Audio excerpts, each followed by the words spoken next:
सनातन संस्कृति में देवताओं के राजा को इंद्र कहा जाता है, परंतु मानव आज यह समझते हैं कि इंद्र कोई एक राजा है या फिर इंद्र कोई एक व्यक्ति है, परंतु ऐसा नहीं है। इंद्र एक पदवी है जिस पर श्रेष्ठ कर्म करने वाले को ही बिठाया जाता है।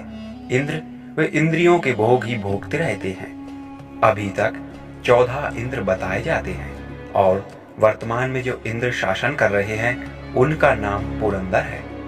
जो भी देवराज इंद्र की पदवी पर बैठता है उसकी समय अवधि एक मनवंतर की होती है। एक मनवंतर में 71 चतुर्युग होते हैं।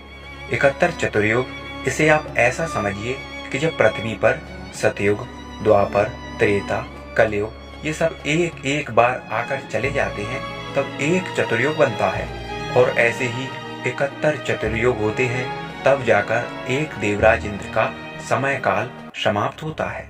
देवराज इंद्र को हमेशा आपने किसी ऋषि की, किसी राजा की या फिर किसी ऐसे व्यक्ति की जो जप तप हवन या साधना कर रहा है उसकी साधना में विघ्न डालते हुए देखा होगा, क्योंकि देवराज को ये भय रहता है कि यदि ये अपनी साधना में जप तप में सफल हो गया तो कहीं ये मेरे स्वर्ग के सिंहासन पर आधिपत्य न जमा ले। इंद्र को हर समय अपने सिंहासन की चिंता ही लगी रहती है, क्योंकि वे स्वर्ग के राजा हैं, देवताओं के अधिपति हैं और उनके दरबार में सुंदर अप्सराएं नृत्य कर और गंधर्व संगीत से उनका मनोरंजन करते हैं। इंद्र की अपने सौतेले भाइयों से लड़ाई चलती रहती है, जिसे पुराणों में देवासुर संग्राम के नाम से जाना जाता है। हम जिस इंद्र की बात कर रहे हैं वह अदिति पुत्र और शची के पति देवराज हैं। उनके नाम कुछ इस प्रकार भी हैं।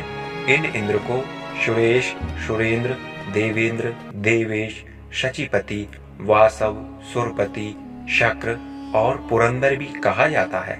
यह भी इन्हीं देवराज इंद्र के नाम हैं। यदि आप अब से पहले ये सोचते हो कि इंद्र कोई एक देवता है तो ये आपकी भ्रांति बिल्कुल अनुचित है, क्योंकि इंद्र तो एक पद है।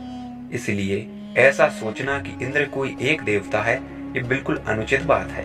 इंद्र एक पद भी है, उस पर हर मनवंतर में कोई ना कोई बदलता रहता है, यानी कि उस पदवी पर कोई ना कोई हर एक मनवंतर में नियुक्त होता रहता है।